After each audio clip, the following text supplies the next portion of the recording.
Hello everyone. My today's topic is what is democracy? Why democracy? In this chapter, we will discuss about any two features of democracy. But before that, let's have the meaning of democracy. A simple definition of democracy is a form of government in which the rulers are elected by the people. Now, let's have all the features of the democracy. We will have a quick look on this. The rulers are elected by the people. Second one is free and competitive elections are held. Then is each adult, irrespective of religion, education, caste, color, wealth, have one vote, one value. Then we have the elected rulers take decisions within limits set by constitutional law and citizen rights. Then we have a rule of law. Next feature is the right of the citizens must be protected through constitution. Then there must be an independent judiciary. So this was the introduction about the chapter. Now we will discuss the first feature of this chapter, that is the first feature of the democracy, that is major decisions by elected leaders. This we will do by taking the example of the Pakistan. In Pakistan, General Pervez Musharraf led a military coup in October 1999 and overthrew democratically elected government and became president of the country.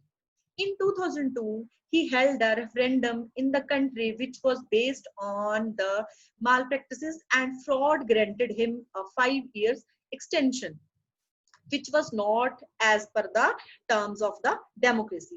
After passing law, legal framework order, which gave the president power to dismiss the national and provincial assemblies, elections were held to the national and provincial assemblies.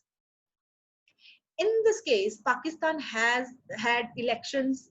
Pakistan has held elections. Elected representatives have some powers, but the final power rests with military officer and General Pervez Musharraf. So this should not be called a democracy.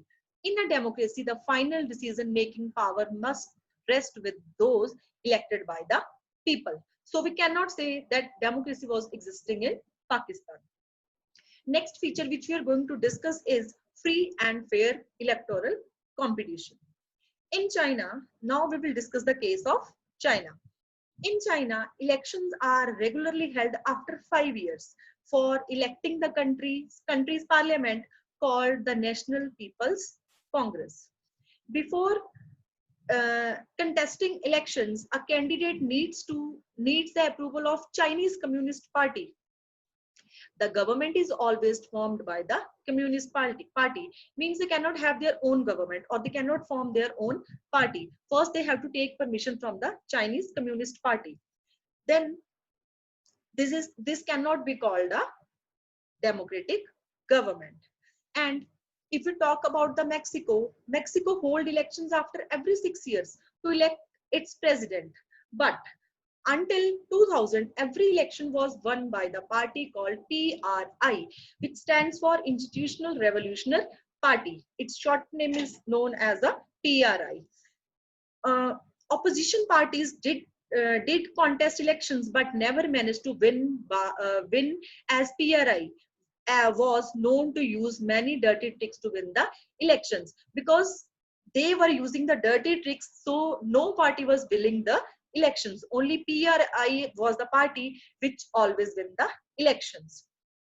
Both the cases should not be called a democracy. If we talk about China and if we talk about Mexico, in both the cases, we cannot say that democracy was existing in these countries, because a democracy must be based on free and fair elections where those currently in power have a fair chance of losing. So in elections, competition should be there. Thank you so much. I hope these two features of democracy are clear to you all.